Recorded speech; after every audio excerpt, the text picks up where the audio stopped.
ፍላጎት ማሟላት ነው። ልጅ ካለ ልጆቹ እንዲማሩ የሚበላውን፣ የሚጠጣውን፣ የሚለብሰውን የሚስቱን ሳይቀር ሁሉንም ድረስ መሸከም መቻል አለባቸው ነው። አበነፍሱ ደግሞ ካህኑ ደግሞ እነሱን መጠበቅ ነው። ስለዚህ ካህን ማለት 5 ግብር አለው። የካህን ግብር ማለት ነው 5 ግብር አለው። ምን ላይ መሰላችሁ እናነበው እኛ በትርጓሜ ለምሳሌ የማቴዎስ ወንጌል ምዕራፍ 25 ላይ ባለ 5 መክሊት ከሚለው ላይ እናነባለን ማለት ነው። እዚያ ላይ ይነበባል።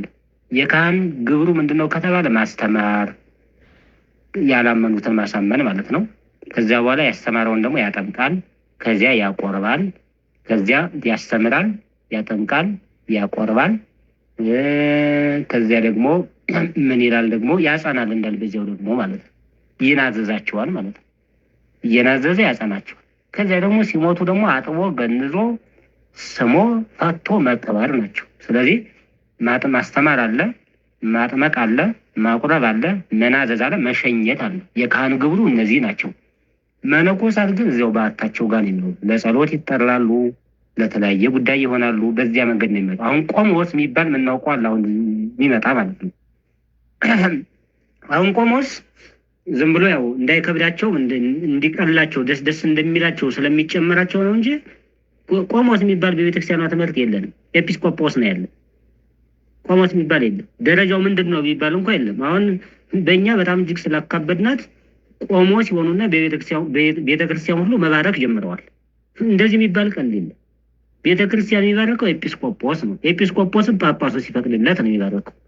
አሁን ቆሞስ የምትባለዋን ያገቡት ሁሉ ይሾማታል። ሚስታቸው ስታርፍባቸው ከሆነ ጊዜ በኋላ ቆሞስ እየተባሉ እየተሾሙ መጥተዋል። ባለትዳር የነበሩ ብቻ ማለት ነው። እንዲህ አይነት ቀልድ የለም።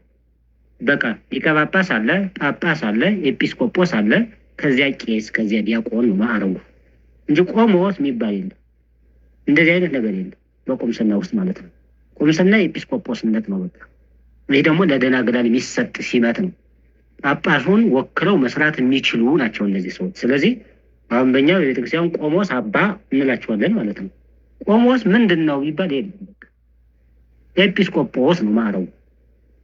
ፍትሐ ነገሥት ያለው ይሄ ነው እንጂ ቆሞስ የሚል ማዕረግ የለም በፍትሐ ነገሥት መጽሐፋችን ላይ። አሁን ግን ፋብሪካናታል፣ አምጥተናታል። ቁምስና ተቀብለዋል አልተቀበሉ። ኤጲስቆጶስነት ነው የሚሆነው ማለት ነው። ኤጲስቆጶስ 2 ክፍል አለው ለማረጋገጥ ማለት ነው። አንደኛው እጩ ጳጳስ ማለት ነው። የመጀመሪያው እጩ ጳጳስ ማለት ለጵጵስነት ማደግ የሚችል ሰው ማለት ነው። ይህ ሰው ግን ጳጳስ ያልሆነ ነው። አንደኛ ኤጲስቆጶስ ደረጃ ስለ በኤጲስቆጶስ ውስጥ 2 ክፍል፣ በጳጳስነት ውስጥ 2 ክፍል አለ። ለምሳሌ ጳጳስ የሚባለው እና ሊቀ ጳጳስ የሚባለው ይለያያል። አሁን እኛ እንዳደረገነዋል በብዛት አባ አብርሃምም ሊቀ ጳጳስ ይባላሉ፣ አባ ሳይሮስም ሊቀ ጳጳስ ይባላሉ። እንዲህ አይነት የለም። ሊቀ ጳጳሱ አባ ማትያስ ናቸው። ሌሎቹ ጳጳሳት ናቸው እንደ ቤተክርስቲያኑ ትምህርት እንደ ፍትሐ ነገሥቱ ማለት ነው። አሁን ግን አባ ማትያስ ወደ ፕትርክና፣ እነዚህኞቹ ደግሞ ሊቀ ጳጳስ፣ ከነዚህ በታች የተሾመው ደግሞ ጳጳስ። እንዲህ አይነት ብዙ የለም። እየተውነው ስለመጣን ካልሆነ በስተቀር እውነቱ የቤተክርስቲያን ትምህርት ግን ፓትርያርክ፣ ሊቀ ጳጳስ አለ፣ ጳጳስ አለ፣ ከዚያ ኤጲስቆጶስ አለ፣ ከዚያ ካህን አለ ነው። ስለዚህ የመነኮሳት ቦታቸው ገዳም ነው። ስለዚህ ምዕመናን ደግሞ ገዳም ለጸሎት ይሄዳሉ፣ በጸሎት አስቡኝ ለማለት ይሄዳሉ እንጂ በቤተክርስቲያን ትምህርታችን እንደው አባ ጳውሊ የሚሆን እንደው በነ ቅዱስ ዮሐንስ አፈወርቅ ዘመን እንኳን ብንሄድ የነፍስ አባት መነኮሳት ይሄ ካህናት ናቸው የነበሩት ማለት። ስለዚህ ከዚያ ይዘን ስንመጣ ይሄ ነው ያለው። በእኛ ዘመን ግን ያው ሰው ይሄ ምንድነው ይሄ ጀለብያ የለበሰ ይሄ እንደዚህ ጎፍራር የሚል ሰው ይወዳል። ብዙ ሰው ቢጫ የለበሰ ምናምን ስለሚወድ የኢትዮጵያ ሕዝብ እነሱም ያወደዱት በዚያ መንገድ ሄዱ ማለት ነው እንጂ የመነኮሳት የነፍስ አባት ይሄ የኔ ትምህርት ብቻ አይደለም። እንደዚህ አይነት ትውፊትም አልነበረም። መምህራንም እንዲያስተምራሉ ብዬ አምናለሁ። ተግባብተን ይሆን በሀሳብ? እግዚአብሔር ይስጥልኝ። በእውነቱ በደንብ ነው የተረዳሁትና እግዚአብሔር ያክብርልኝ። ቃለ ሕይወት ያሰማልኝ። አስበ መምህራንን ያስበ አምላክ አበው እግዚአብሔር ይስጥልኝ። መልካም። በ3 ደቂቃ ውስጥ ጥያቄ በ3 ደቂቃ ውስጥ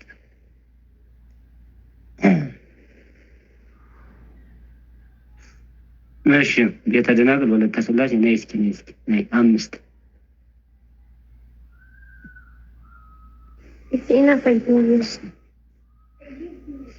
ሰውነት ኮዜ ካቲስት ቅርበልኝ ስራ እየተጠራ ስለሆነ አይ መምህር ያልገባኝ ጥያቄ መጽሐፈ ኤልያስ እናነብ ነበር የሥርዓት መጽሐፍና ስለዚህ ስለ ደረጃው ስለ ፓትርያርኩ አለ ከዛን ጳጳሳት ኤጲስቆጶስ የሚባለው ከጳጳሳቱ በታች ያለው ነው። አዎ ኤጲስቆጶስ የሚባለው ጳጳስና ኤጲስቆጶስነት ተብሎ ይሾምና የቤተ ክርስቲያን አስተዳዳሪ ወይ የገዳም አስተዳዳሪ ይሆናል። ከዚያ የሆነ ጊዜ ላይ ሀገረ ስብከት ይሰጠዋል ማለት ነው። አሁን የኛ ለምሳሌ አሁን በግንቦት ጳጳስ የሚሾም ጳጳስ አለ። እንደተሾመ ሀገረ ስብከት ይሰጠዋል። በቤተ ክርስቲያኗ ትምህርት ግን የተሾመው ሀገረ ስብከት አይሰጠው፣ ገዳም አስተዳዳሪነት ነው የሚመደበው። ስተሙም ኤጲስቆጶስ ነው እንጂ የሚባለው ጳጳስ አይባልም። ጳጳስ የሚባለው በቀጣዩ ዓመት ከሱ በታች ሌላ ሰው ሲሾም ነው ጳጳስ የሚሆነው ይህ ሰው። እንዲያው ለምሳሌ እኛ በግንቦት እንሾማለን፣ ደብር ይሰጣ ሀገረ ስብከት ይሰጣቸዋል። ይህ ነው አንዱ የመጀመሪያው የኛ ቤተክርስቲያን አንዱ የመጀመሪያው የዚህ የስርዓት መንገዳችን የበለሽ ነው እዚህ መንገድ ነው። ስለዚህ ለምሳሌ በግንቦት ሲሾሙ ኤጲስቆጶስ ለምሳሌ እኔን ኤርምያስ ብሾም ኤጲስቆጶስ አባ ኤርምያስ የእገሌ ገዳም አስተዳዳሪ ሚል ይሾማለሁ ማለት ነው። በአመቱ ከኔ በታች ሌላ ሲሾም እኔን ሀገረ ስብከት ይሰጡና ከዚያ በኋላ በእኔ በታች ይሾማሉ። ለምሳሌ መሆን ያለበት እንደ አቡነ ኤርምያስና እንደ አቡነ አትናቴዎስ እንደ አቡነ ቄርሎስ ነው መሆን ያለበት። ለምሳሌ እኛ ሀገረ ስብከት አባ ዘካርያስ አሉ። በአባ ዘካርያስ አንድ ኤጲስቆጶስ ያስፈልጋቸዋል። ይሄ ኤጲስቆጶስ ምንድነው? እሳቸው የሚደክማቸውን ስራ ያግዛቸዋል። ከዛ በኋላ እንዲህ እየሆነ ነው የሚሄደው። አሁን ግን በቃ ተገንጥሎ መሄድ ነው ወደ ኮታ ስላደገ ማለት ነው። ስለዚህ በዚህ ዲስቅሊያ ላይ አሁን እናንተ ያነበባችሁት ብዙ ቆጠራ አለው። በእርግጥ 9 እናደርገዋለን፣ 7 እናደርገዋለን፣ 3 እናደርገዋለን አቆጣጠሩን ማለት ነው። እዚህ ዲስቅሊያ ላይ በ9ም ይቆጥረዋል፣ በ7ም ይቆጥረዋል። በዚያ መንገድ ስለሚሆን ነው ብዬ አምናለሁ። ምክንያቱም 3 እናደርገው ጳጳስ፣ ቄስ፣ ዲያቆን ብቻ ገን እናደርገዋለን። በዲቁና ውስጥ እንግዲህ አጻዊ ሕይወት አለ፣ መዘምር አለ፣ በጣም ብዙ አለ። ጳጳስ በሚለው ውስጥ ብዙ ነገሮች አሉ ማለት ነው። እነዚህን ይዛል ማለት ነው። 7 ስናደርገው ደግሞ ከዲያቆን ከአጻዊ ሕይወት ጀምረን እስከ ጵጵስና ድረስ፣ 9 ስናደርገው ደግሞ በአጠቃላይ ከአገልጋዮች ጀምረን እንቆጥራለን። ስለዚህ ኤጲስቆጶስነት ማለት አዲስ የተሾመ ጳጳስ እንደማለት ነው። ጳጳሱ ከፈቀደለትም ዲቁና ስለሚሰጥ ማለት ነው። እሺ አልገባኝም። መምህር ይቅር ይበሉኝ። አሁን መጽሐፈ ድንግል ላይ ስናነብ ኤጲስቆጶስ እንደዚህ ያድርግ ከዲያቆናት ጋር አብረው እንደሚሰሩና ክርስቲያኖቹን ጋር የተቸገሩ ክርስቲያኖች ካሉ እንደዚህ አድርጎ ይርዳ። በቃ ከህዝቡ ጋር በጣም ቅርበትና ትስስር ያለው ነው እና እያነበብን ያለ ነው። ኤጲስቆጶስ ማለት ኤጲስቆጶስ ነው የሚለው ጳጳሱ ማለት ነው። ጳጳሱ ማለት ነው። አዎ ፍትሐ ነገሥት አንቀጽ 5 ላይ ያለኝ ኤጲስቆጶስ እያለ ይጠራዋል። ጳጳሱ ራሱ ነው ኤጲስቆጶስ የሚለው። አዎ እዛ ጋር ስለተምታታብን ነው እንደዚህ። ያው መጽሐፉን እያነበብን እየተወያየን ስለምንሄድ ትክክል ነሽ። ኮሬ ኤጲስቆጶስ ይላል። መልካም እንጨርስ። እሺ የሌሎችን መምህራን ሰዓት እንዳሊዝ እግዚአብሔር አምላካችን ሁላችንን ይጠብቀን። አምላካው ሁላችንን የሚያበርታን ጸሎቶችን እግዚአብሔር ይስጥልኝ። አምላካው ይጠብቅልን። የሌሎችን ጊዜ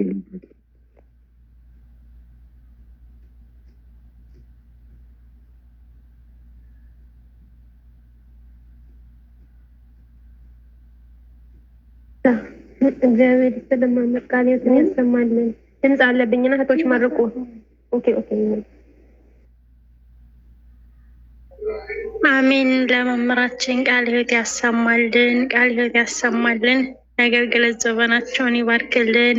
እኛም የሰማነውን ቃል በተግባር ተግብረን እንድንኖረው አምላከ ቅዱሳን በልባችን ሰሌዳ ያውልብን፣ ይሰልብን፣ ያሳድርብን። ቃለ ሕይወት ያሰማልን።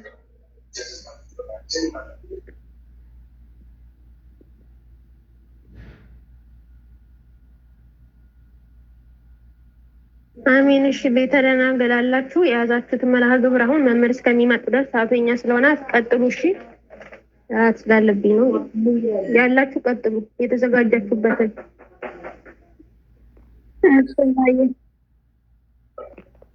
ቃለ ሕይወት ያሰማልን። በእውነት ለመምህራችን እግዚአብሔር ይስጥልን፣ ጸጋውን ያብዛልበት፣ የአገልግሎት ዘመናትን ይባርክልን። ቃልዮት ያሰማልን፣ መብራን ትጠብቅልን። እህታችን ማነች ስሟ? ትቆይ ልያት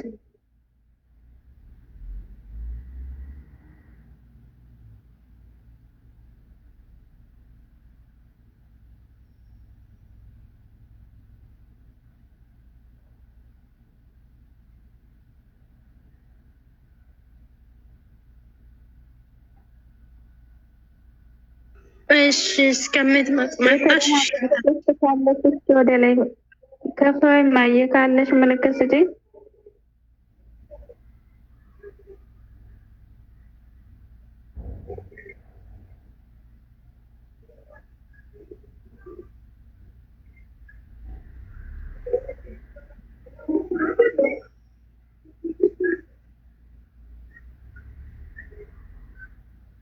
አለሽማ ሁለት ቁጥር አለች። ወለተ ኪዳን እህታችን ቤተ ደናግል ትዕግስት ሁለት ቁጥር አለች። ትዕግስት ናት እንደ ወለተ ገብርኤል እኮ ነች እሷ። ኧረ እስኪ ቲጂ አለች ከስር ስለመጣች ነው። አንድ ሰው ለቲጂ ቦታ ስጧት። ቲጂ ወለተ ኢየሱስ አለች ከስር ናይ ከፍ በይ ማየ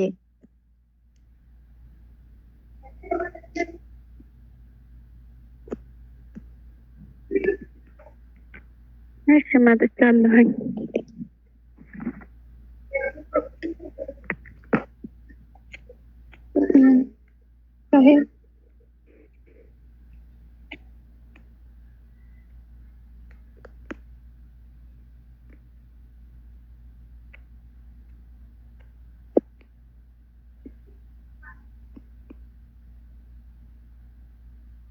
የታለ ዘማሪ ሰለሞን ከስር አለ። ገና አይታይም። አዎ አለ እየተባለ ነው ግን አይታይም። ለኔ ምናልባት ስልኬ ካልሆነ እሺ ካለ ወንድማችን ዘማሪ ሰለሞን ካለ ከፍል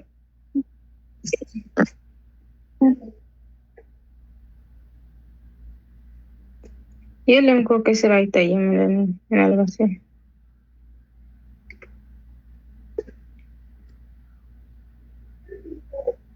እሺ ሶስት መጥመጣ ነው ለአንድ መጥፋለላል አለች ቲጂ እና እናንተ ቀጥሉ። እሱ እስከሚመጣ አይሶን ከስር የለም። መጣት ማየት እሺ ከመጣሽ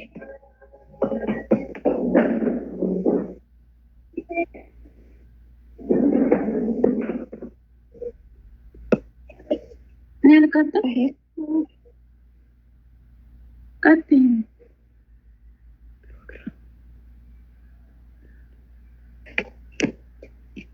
እሺ ማየ በስመ አብ ወወልድ ወመንፈስ ቅዱስ አሐዱ አምላክ አሜን። ንስሐ ማለት ምን ማለት ነው የሚል ነው የምናቀርብላችሁ። ንስሐ ማለት ነስሐ ከሚል የግዕዝ ግስ የወጣ ቃል ሲሆን የቃሉ ፍች ሐዘን፣ ጸጸት፣ ቁጭት፣ ምላሽ፣ መቆጨት፣ ቅጣት ነው፣ ቀኖና ነው።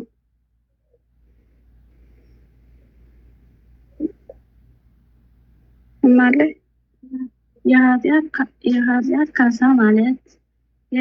ካሳ ማለት ነው። ንስሐ ማለት ደግሞ አንድ ሰው በሰራው ጥፋት፣ ባደረገው ስህተት፣ በፈጸመው ኃጢአት ማዘን፣ መቆርቆር፣ መጸጸት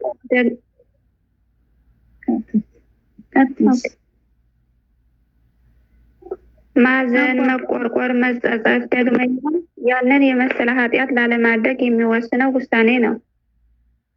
በአጠቃላይ ንስሐ ክፉ ብሎ የተገለጠው ትርጉም ሲኖረው በሰዎቹ ሕይወት ውስጥ ደግሞም የሚከተሉ ፍቺዎች ይዞ እናገኘዋለን። ንስሐ ወደ እግዚአብሔር መመለስ ነው። ንስሐ ከእግዚአብሔር ጋር መታረቅ ነው።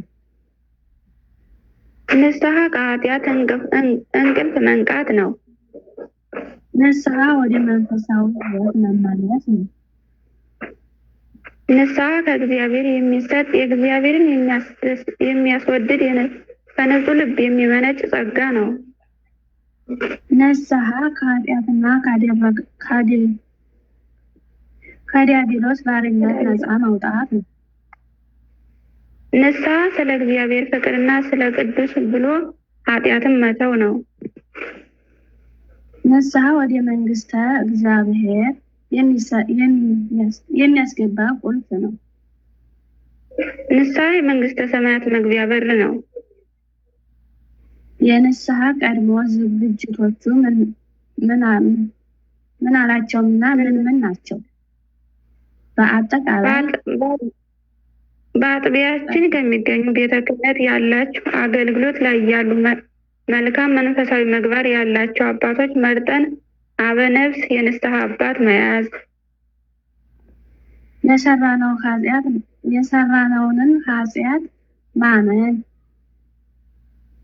በሰራነው ኃጢአት ከልብ ማዘንና መቆርቆር፣ መጸጸት፣ ማዘን፣ ማልቀስ፣ እግዚአብሔር ይቅርታ እንዲለን በፈጸምነው ትህትና ራሳችንን ማዋረድ፣ መጠየቅ፣ በንስሐ ውስጥ መኖር የሚያሰጣቸው የህሊና እረፍት በረከትን መገንዘብ፣ ከእኛ ኃጢአት ይልቅ የእግዚአብሔር ቸርነትና ይቅርታ ባይነት እንደሚያመልጠንና ይቅር እንደሚለን ያለ ጥርጣሬን ፍጹም ማመን፣ ወደ አበነፍስ ሄደን ንስሐ ለመግባትና ቀኖናችን ለመቀበል ማሰብና መወሰን፣ ከልጅነት እስከ እውቀት የሰራነውን የኃጢአቶችን ማስታወሻ ከተቻለን ለማስታወስ ይረዳናል ዘንድ በመጽሐፍ መያዝ፣ ደግሞ ወደ ሰራነው ኃጢአት እንዳንመለስ ለራሳችን ቃል መግባት መወሰን፣ ኃጢአትን መጸየፍ፣ ወደ አባ ነፍሳችን ሄደን የሰራነውን ኃጢአት በሙሉ አንድም ሳይቀር በዝርዝር መናዘዝ፣ የሚሰጠንን ቅኖና ወይም ቅጣት በትክክል መተግበር፣ ደግሞም ወደ ኃጢአት እንደማንመለስ ስራችንን በቃል እግዚአብሔርን ማጽናት። ኃጢአትን ለንስሐ አባት መናዘዝ ለምን አስፈለገ?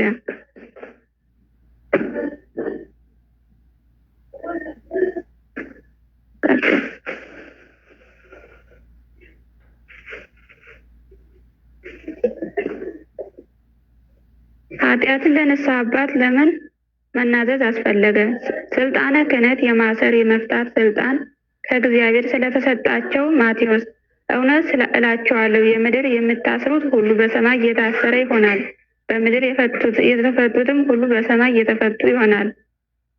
እህት ያለሽ እርሱ ጌታችን መድኃኒታችን ኢየሱስ ክርስቶስ ያዘዘው ትእዛዝ ስለሆነ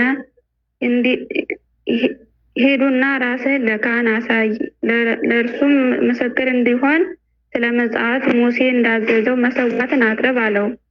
ኑዛዜ ማድረግ መጽሐፍት ስለታዘዝነ ቁጥሩን አላውቅም በግዕዝ ስለሆነ እውነቱ ዋዊ ከእነዚህ ነገሮች አንዲቱን በደለኛ ቢሆን የሰራውን ኃጢአት ይናዘዝ፣ ስለሰራውም ኃጢአት ለእግዚአብሔር የበደለውን መሰዋዕት ያመጣል። ካህናት ስለ ኃጢአቱ ያስተሰርይለት፣ እርሱም ይቅር ይበላል ይባላል። ከኛ ይልቅ እግዚአብሔር ቅርብ ስለሆነው ዕለት ዕለት እግዚአብሔርን በቅዳሴ ስለሚያመሰግኑ ቅዱስ ሥጋውን ክቡር ደሙን በየቀኑ እየፈተቱ ስለኛ ኃጢአት ይቅር እንዲለን ይለምናሉ። የመዳን ቀን ዛሬ ነው። ሁለተኛ ቆሮንቶስ ንስሐ ገብተን ቅዱስ ሥጋውን ክቡር ደሙን ለመቀበል ያብቃን። አሜን። ወስብሐት ለእግዚአብሔር ወለወላዲቱ ድንግል ወለመስቀሉ ክቡር። አሜን። እኔ አንተ ቤት የምቆም ሰው አይደለሁም። እኔ አንተ ፊት የምቆም ሰው አይደለሁም፣ ግን ፍቅር ነህ ዘላለም የሚመስል ማንም የለም። እኔ አንተ ፊት የምቆም ሰው አይደለሁም፣ ግን ፍቅር ነህ የሚመስል ማንም የለም። ጸሎቴ ቢሆን ለወረት ጎደሎ ቢሆን የኔ እምነት ባረከኝ እኔን ከሰማይ በደል ጥፋቴንም ፈታኝ። ጠባኸኝ ከዱር ጠርተህ ሰጠኸኝ ከፍ ያለውን መብት ሳይኖረኝ አንድም በጎነት ባረከኝ በእጅ በረከት። እኔ አንተ ፊት የምቆም ሰው አይደለሁም፣ ግን ፍቅር ነህ ለዘላለም የሚመስለኝ ማንም የለም። ግን ፍቅር ነህ ለዘላለም የሚመስል ማንም የለም። ቃል ኪዳንህን አክባሪ ታማኝ ነህ ሁሌ መሐሪ የማልከውንም መሐላ አትረሳም አትልም ችላ። መካሪ ድንቅ መምህሬ ላንተ ነው ዜማ መዝሙሬ። ፍቅር ነህና ከአባትም በላይ የሰማይ የምድር ሲሳይ። እኔ አንተ ፊት የምቆም ሰው አይደለሁም፣ ግን ፍቅር ነህ ለዘላለም የሚመስል ማንም የለም። ግን ፍቅር ነህ ለዘላለም የሚመስል ማንም የለም። መሻቴን ብቻ ስላየ ደካማ ልጅ ግን ጎበኘ። ብቃቴ መቼ ሆነና ያቆመኝ ላንተ ምስጋና። አንኳኩ ስላልክ አንኳኳው፣ ጠይቁ ስላልክ ጠየኩኝ። ከፍተሃል በርህን ለኔ የታመንኩብህ መድህኔ። እኔ አንተ ፊት የምቆም ሰው አይደለሁም፣ ግን ፍቅር ነህ ለዘላለም የሚመስልህ ማንም የለም። ግን ፍቅር ነህ ለዘላለም የሚመስልህ ማንም የለም። ቃል ኪዳንህን አክባሪ ታማኝ ነህ ሁሌ መሐሪ የማልከውንም መሐላ አትረሳም አትልም ችላ። መካሪ ድንቅ መምህሬ ላንተ ነው ዜማ መዝሙሬ። ፍቅር ነህና ከአባትም በላይ የሰማይ የምድር ሲሳይ። እኔ አንተ ፊት የምቆም ሰው አይደለሁም፣ ግን ፍቅር ነህ ለዘላለም የሚመስል ማንም የለም። እኔ አንተ ፊት የምቆም ሰው አይደለሁም፣ ግን ፍቅር ነህ ለዘላለም የሚመስል ማንም የለም። ግን ፍቅር ነህ ለዘላለም የሚመስል ማንም የለም። አሜን። በእውነቱ ባጎደልኩ ባነጠቅኩት ሁሉ እግዚአብሔር ይሙላልኝ። ወንድማችን የሚዘምር ከሆነ እንትን ልበል ወይ ልቀጥል እኔ?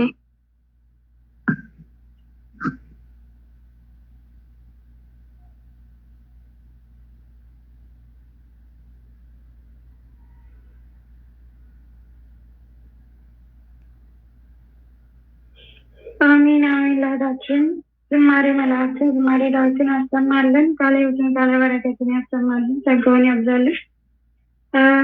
ያው ሰዓትም እያለፈ ስለሆነ ሲጀምርና ትቀጥያለሽ። ወንድማችን እንኳን ደህና መጣ። ወንድማችን ካለ ያው ይቀጥል። ወንድም ዘማሪ ስለሆነ ካለ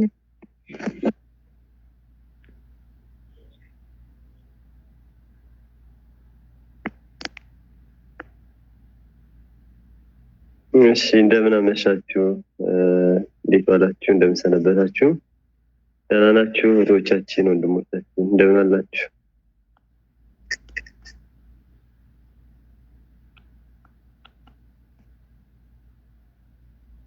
ምናልባት ኔቱ እየተቆራረጠ ከሆነ ታሳውቁኝ። መልካም ይሰማል ድምጼ? እግዚአብሔር ይመስገን ይሰማል ወንድማችን። እግዚአብሔር የተመሰገነ ይሁን። መልካም። እንኳን ለዚህ ችለት በሰላም አደረሳችሁ አደረሰን።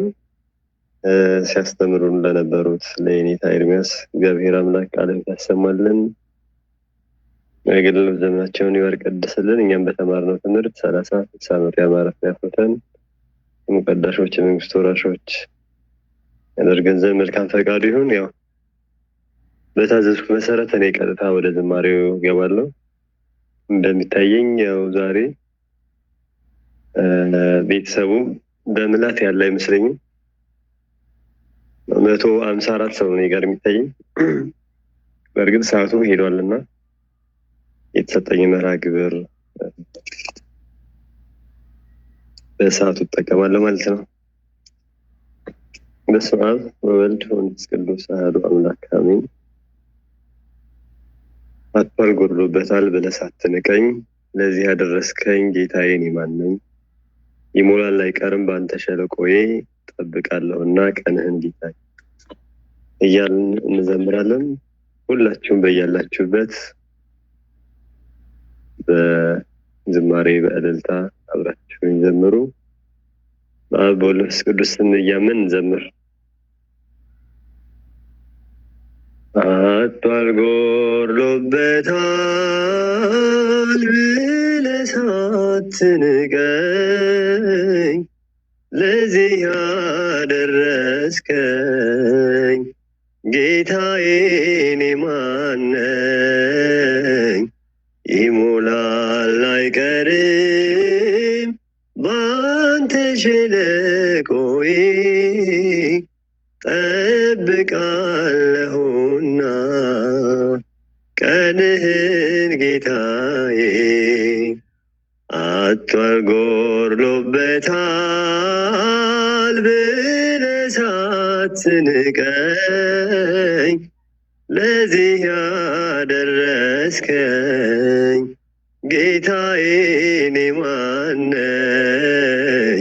ይሞላል አይቀርም በአንተ ሸለቆዬ ጠብቃለሁና ቀንህን ጌታዬ።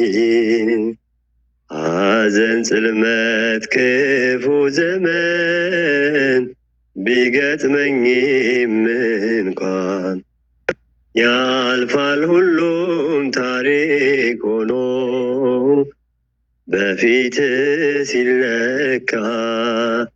ማናፈረ ማን ጎደለ አንተን የጠበቀ ጸና ልቤ በእግዚአብሔር ይህን ያወቀ። አጥቷል ጎድሎበታል ብለህ ሳትንቀኝ ለዚህ ያደረስከኝ ጌታዬ እኔ ማን ነኝ? ይሞላል አይቀርም በአንተ ሸለቆዬ ጠብቃለሁና ቀንህን ጌታዬ። በዓለም ስፍራ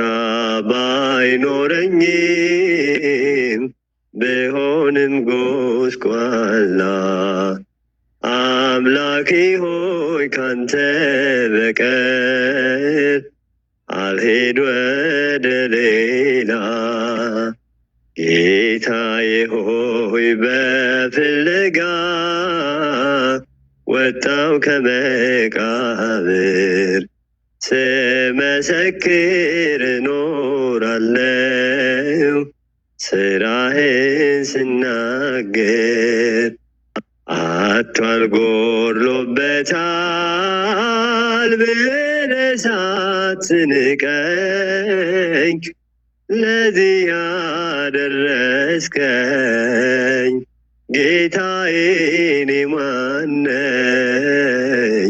ይሞላል አይቀርም ባንተ ሸለቆዬ ጠብቃለሁና ቀንህን ጌታዬ። ቀን ለክተህ ጊዜን አይተህ ሰውን የማትከዳ ያለ ወረት ትመጣለህ እኔን ልትረዳ። ከኔ ልአብ ወንድሞቼ ባልስተካከልም ማማ ሆነ ከፍ አረከኝ አንተ ሰው አትልም።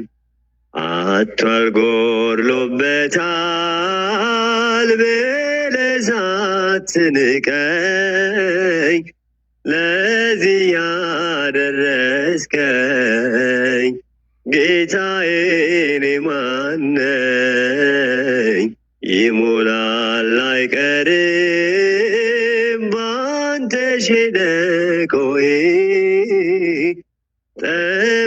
ጠብቃለሁና ቀንህን ጌታዬ።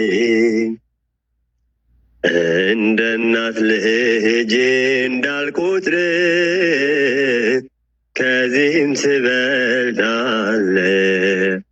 ካንተ በቀር ያፈቀረኝ በምድር ስለሌለ ስለ ስምህ መነቀፌ ነው ማየጌ። በምን መንገድ ላስደስት እንደምን አድርጌ አቷል ጎድሎበታል ብለህ ሳትንቀኝ ለዚህ ያደረስከኝ ጌታዬ እኔ ማን ነኝ? ይሞላል አይቀርም ባንተ ሸለቆዬ ጠብቃለሁና ቀንህን ጌታዬ። ባለውለታዬ ባለውለታዬ ከአመድ ያነሳኸኝ ከትቢያ ተጥዬ ተመስገን ጌታዬ። ባለውለታዬ ባለውለታዬ ከአመድ ያነሳኸኝ ከትቢያ ተጥዬ ተመስገን ጌታ።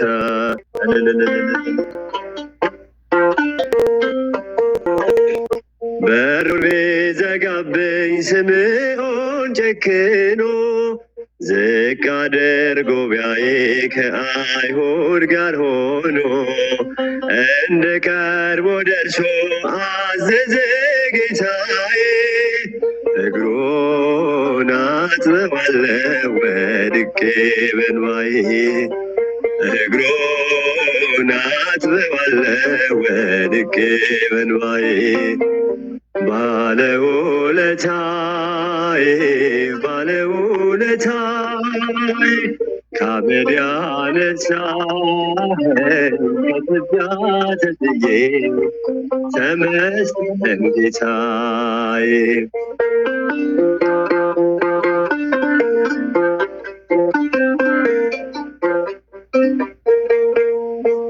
የቀራጭ አለቃ ቢሆንም ስራዬ እንድወርድ ከዛፉ አዘዘ ጌታዬ።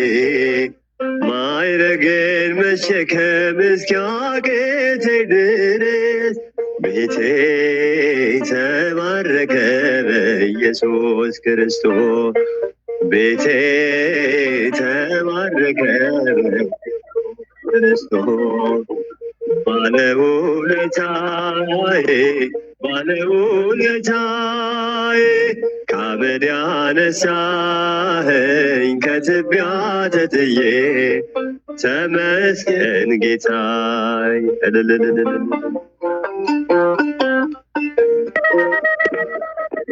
ድንጋይ የቀበጡ ፈራጆች ከበው ነውሬን ዘርዝረው ጌታ ፊት አቁሞኝ ፈረደችባቸው ኃጢአቴን በእነርሱ በሰላም ሂድ ብሎ ምሮኛል ንጉሡ በሰላም ሂድ ብሎ ምሮኛል ንጉሡ ባለውለታዬ ባለውለታዬ ከአመድ ያነሳኸኝ ከትቢያ ተጥዬ ተመስገን ጌታዬ።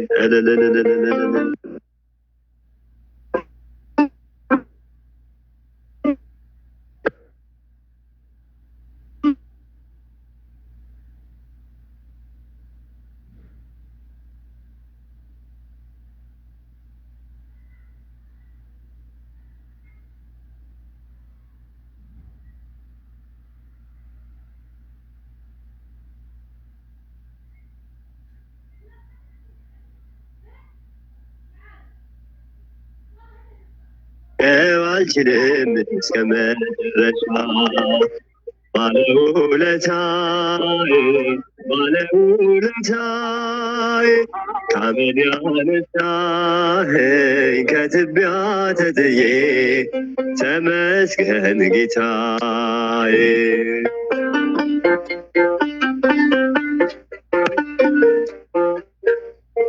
የቀራጭ አለቃ ቢሆንም ስራዬ እንድወርድ ከዛፉ አዘዘ ጌታዬ።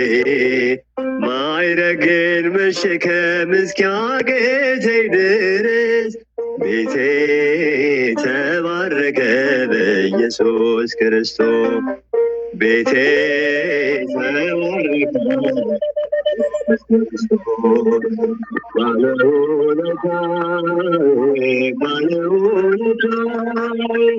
ከአመድ ያነሳኸኝ ከትቢያ ተጥዬ ተመስገን ጌታዬ። ባለውለታዬ ባለውለታዬ ከአመድ ያነሳኸኝ ከትቢያ ተጥዬ ተመስገን ጌታ።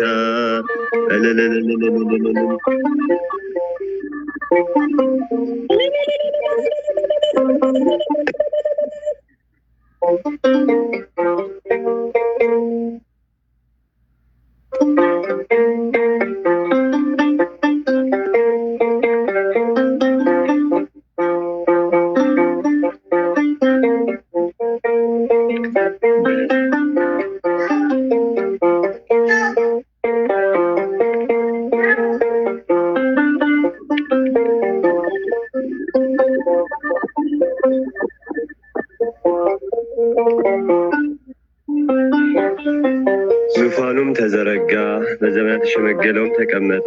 ልብሱም እንደ በረዶ ነጭ፣ የራሱም ጠጉር እንደ ጥሩ ጥጥ ነበር። ዙፋኑም የእሳት ነበልባል፣ መንኮራኩሮቹም የሚነዱ እሳት ነበሩ። እርሱም እግዚአብሔር ነው። ትንቢተ ዳንኤል ምዕራፍ 7 ቁጥር 9።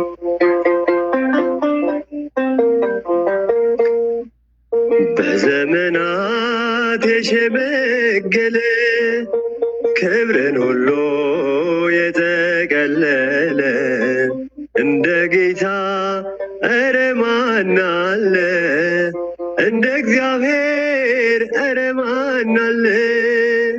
በዘመናት የሸመገለ ክብርን ሁሉ የተቀለለ እንደ ጌታ ኧረ ማን አለ?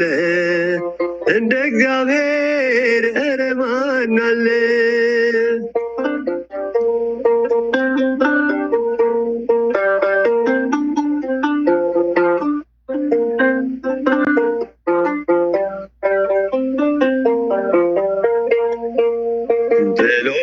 ለይቶኛል መጎናጸፊያ ለይቶኛል ከስጋ ዝርፊያ በሰው ሚዛን ክብርን ማይለካ እውነተኛው ጌታ ነው ለካ በዘመናት ክብርን ሁሉ የተቀለ እንደ ጌታ ማን አለ? እንደ እግዚአብሔር ማን አለ?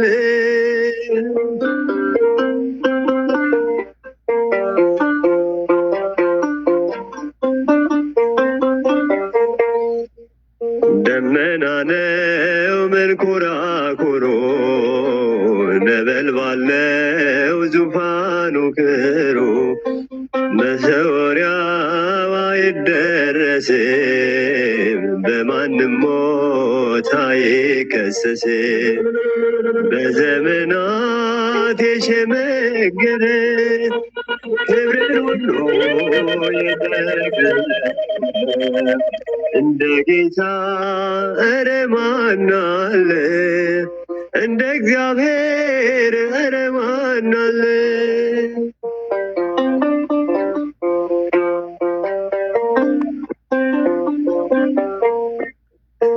ቀን ዘመናት ሁሉ ሲያረጆ አዲሶቹ ዘምነው ሲጃጆ ጌታ አዲስ ነው ሁሌም ማለዳ ፍቅር ያዘንባል ከልቡ ጓዳ በዘመናት የሸመገለ ክብር ሁሉ የተቀበለ እንደ ጌታ ኧረ ማን አለ? እንደ እግዚአብሔር ኧረ ማን አለ?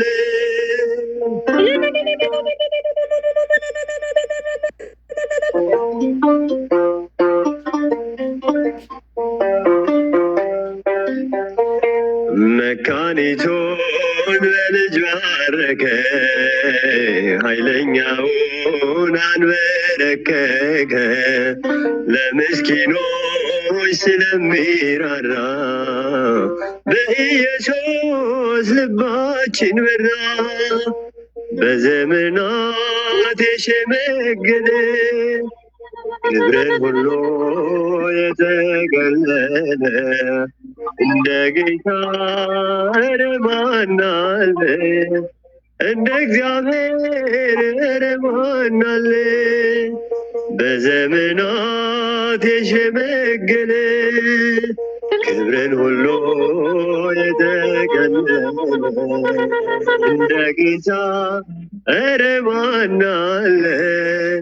እንደ እግዚአብሔር ኧረ ማን አለ?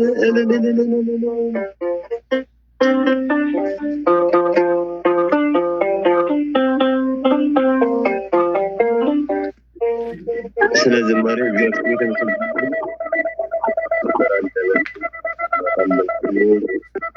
ለሰማኝ ዘመን እግዚአብሔር አምላክ ዝማሬ መላክ ያሰማልን። እግዚአብሔር ይስጥልን። ያው እንግዲህ ሰሞኑን